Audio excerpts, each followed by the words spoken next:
Hey y'all, it's Deanna. Welcome to my channel, Dee's Garden Adventures. I hope everyone is doing well. I hope everyone is thawing out. And if you got snow and are in no way used to snow, I hope it's all melting off. Okay, so this is an update for the Survival Seeds 2025 hosted by VC Homestead, which is Virginia Chicks. I'm sorry, Vineyard Chicks. I just want to say Virginia instead of Vineyard. Co-hosted by Lazy Days Ahead with Jesse and Lisa, Bushcraft Family, and his name's Charles. And then there are local or regional coordinators, Lori's World, Andel Homestead, and Blues Self-Reliance. And that's BLOOS. But I'll tag them so that you can just click the little tag if you want to go to their channel and check it out. Okay, so this is an update on what I've planted. Now, I can't remember if I started the lemon balm seeds, and I have so many little seedlings in here, and I've already watered them all and checked them all, and I forgot to look, and I don't want to take them all back down from up here or off the heat mats because it is crazy in here. So I don't want to take all of them down and look for it again after I've already gone through and watered them all and I forgot. So I can't remember if I planted lemon balm. The oregano I had to reseed. It never has come up, so I reseeded it today, and it's actually right here. It's under a light bulb, and then there's the. Let's see if I can get this here. That's the oregano I reseeded. That's the hyssop, my pink hyssop. And they're still sitting under just this light bulb. I have two light bulbs that I found that are the appropriate kelvins, or I forget what you're looking for, kelvins, wattage, something to help them grow. Now these light bulbs I don't think will help anything fruit, but it does help to keep them growing. Gives them some light. So those are that. Then this is a sugar pie pumpkin that I planted on the 18th, and I uppotted it on the 23rd.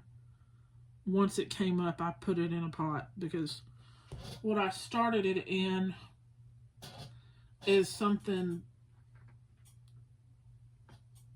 this size, and that's just a little old peat pot, but it was enough for me to get it started, and then I put it in a cup.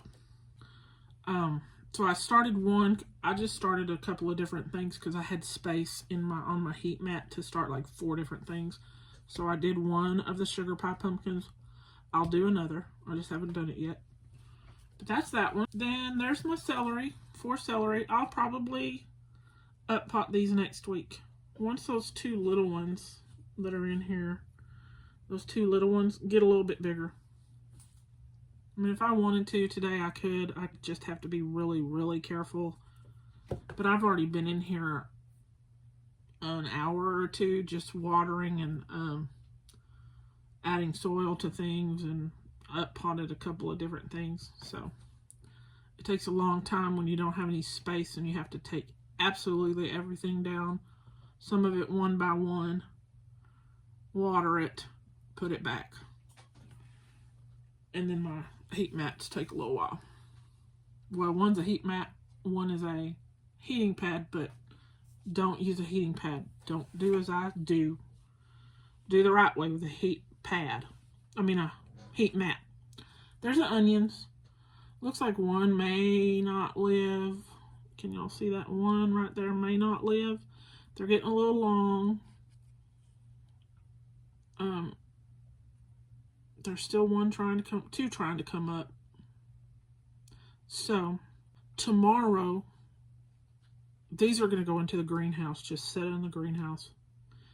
They can tolerate that. Tonight's overnight is going to be like 27, and after that we're in the 40s and maybe 50s overnight for the next week or so. These will go in the greenhouse for a day or 2, and then I'll plant them outside, because if it gets cold again, onions can tolerate a whole lot of that, and I'll cover them if that happens. if I've planted them and we get some more freezing temperatures. I pray that we don't. But that's what I'm going to do with those. Celery's going to be in here for a while. Once they get a little bit bigger in their separate pots, I'll put them in the greenhouse and then I'll plant them out. Just kind of like the onions, for a couple of days in the greenhouse, then plant them. Now there's my row of tomatoes. And they're getting to be pretty tall. And see, this was the tallest one. And these two are starting to catch up, which is how tomatoes do. Sometimes you get one that just is overzealous and springs up and grows real quick, and the others eventually come up. So there's those three. Excuse me. And then my peppers still have not germinated, although I reseeded them last week. There's still nothing there. Nothing growing. So I may reseed them one more time next week if they haven't germinated. Or I'll look through and see what I have and find something close to a bell pepper. Or I could use the yellow store-bought peppers that I have that did come up. And I don't remember where they're at. But there's 3 of them that popped up. So, but I wanted to use that nocturne pepper. Anyway, that is an update on these. I have something else. Oh, my beets I have not planted. The beans, of course, I have not planted because those will get planted out. Direct sown. I may start the beets next week. Because you can start beets in pots. In cups or whatever. They'll be fine when you transplant them. Especially if you're real careful. And just transplant the whole little thing. Don't break it all up. Because beets, as I have read and heard, they'll kind of push each other out of the way as they grow. So if you give them enough space, you can grow them in a little clump. And they'll just grow and push each other out of the way. Okay. That's the update for this one. Y'all have a good weekend. Take care. Like, subscribe, and share, please. Have a good one. Bye.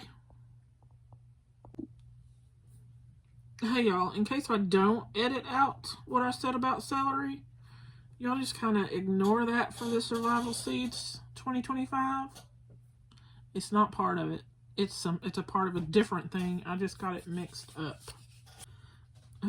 No surprise there. When Deanna's doing a video, she gets mixed up. Okay, so if I don't edit it out, it's really not part of that. Bye.